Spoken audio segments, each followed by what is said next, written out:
Halo semua teman-teman astrologi, saya datang kembali dengan membawa sebuah video. Kali ini video singkat mengenai bulan baru atau new moon yang akan terjadi di zodiak Pisces pada tanggal 27 atau 28 Februari tergantung di mana Anda tinggal di bumi.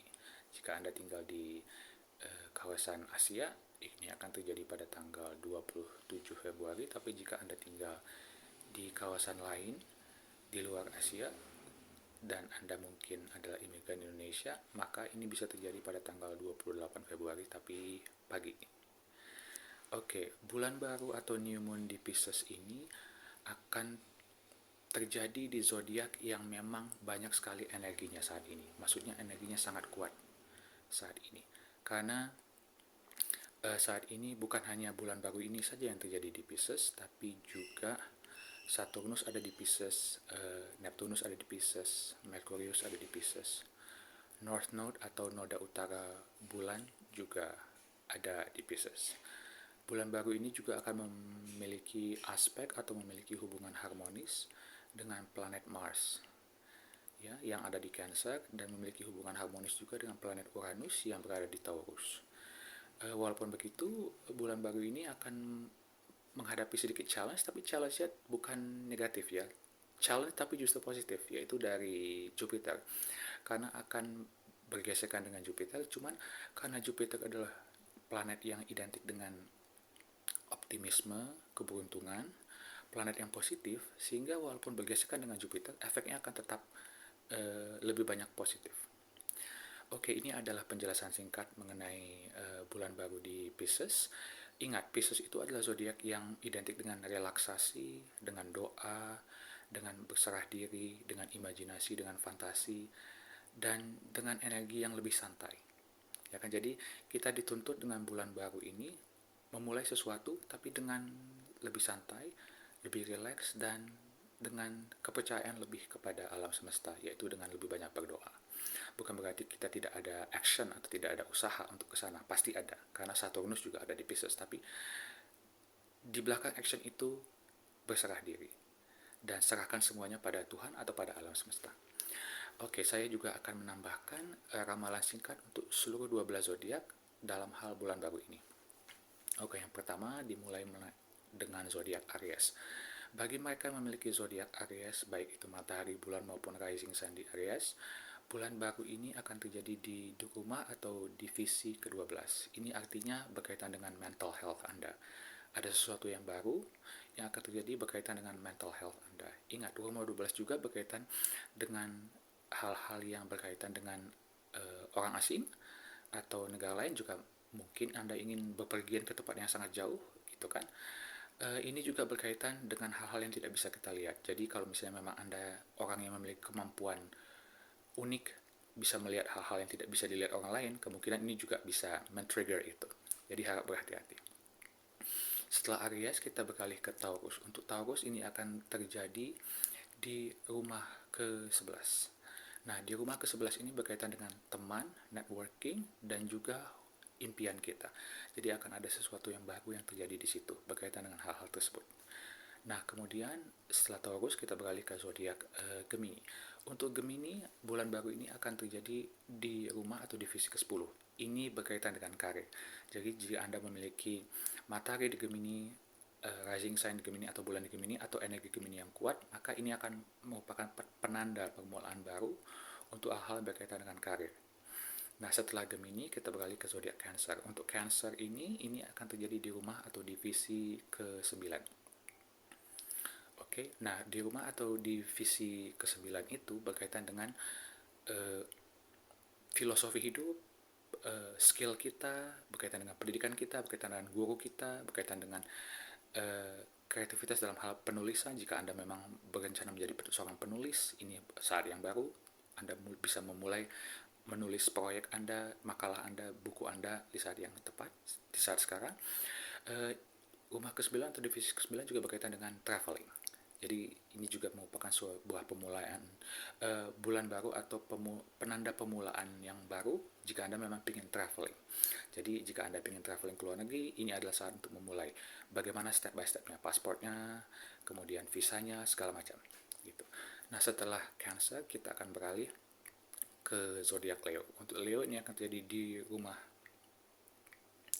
ke-8. Untuk Leo, Gemini di Pisces di 8 itu akan berkaitan dengan alam bawah sadar Anda. Jadi akan ada suatu permulaan yang baru berkaitan dengan alam bawah sadar Anda.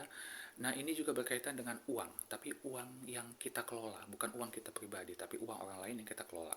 Berkaitan juga dengan pajak, hutang, investasi, obligasi.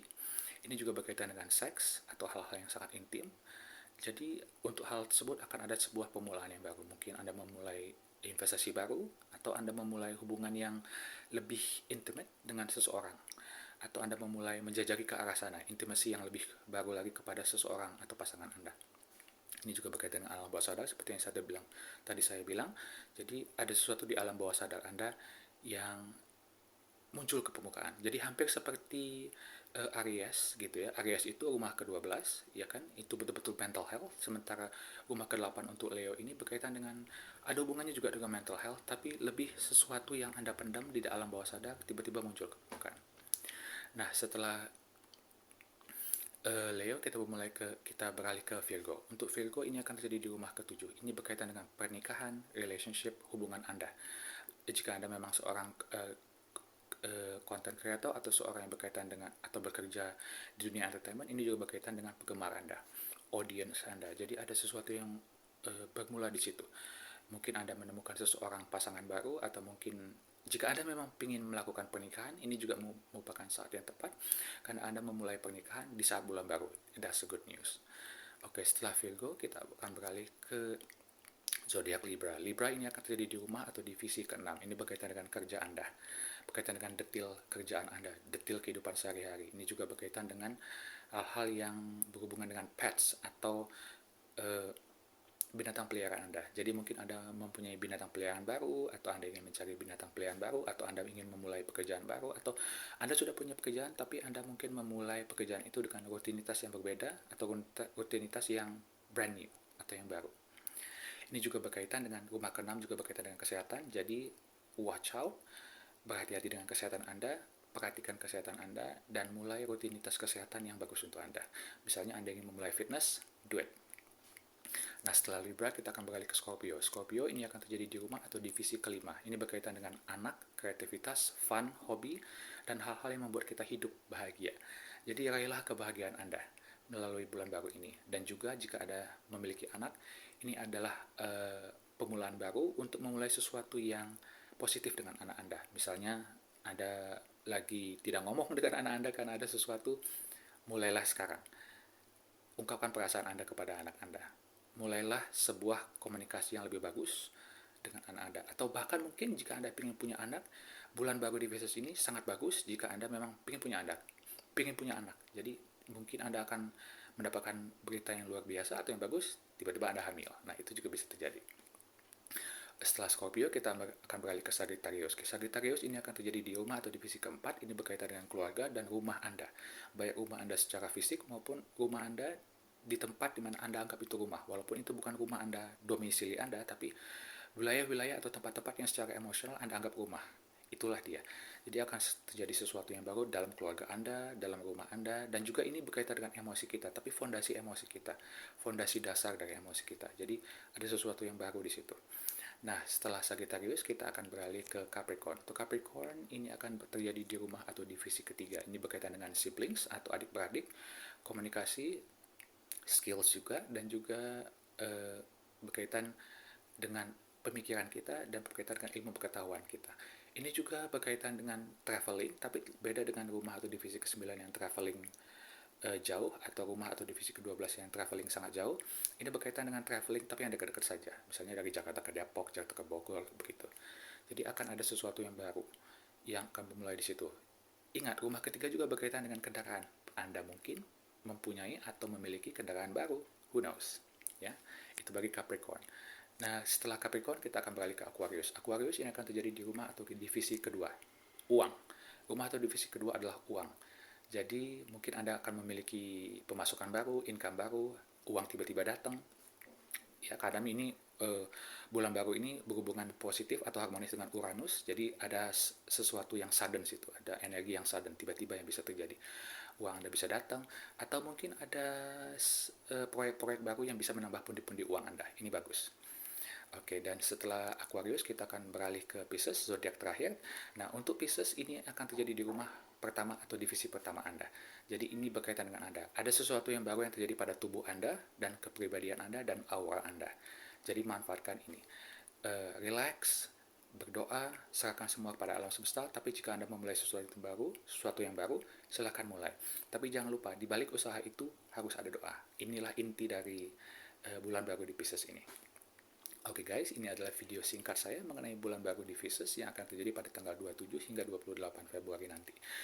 Nantikan saya untuk video berikutnya, karena pada bulan Maret nanti, bulan puasa nanti, ini akan menjadi bulan paling penting secara astrologi selama 2025. Akan ada video saya yang cukup detail tentang itu. Oke guys, terima kasih dan have a nice day. Bye.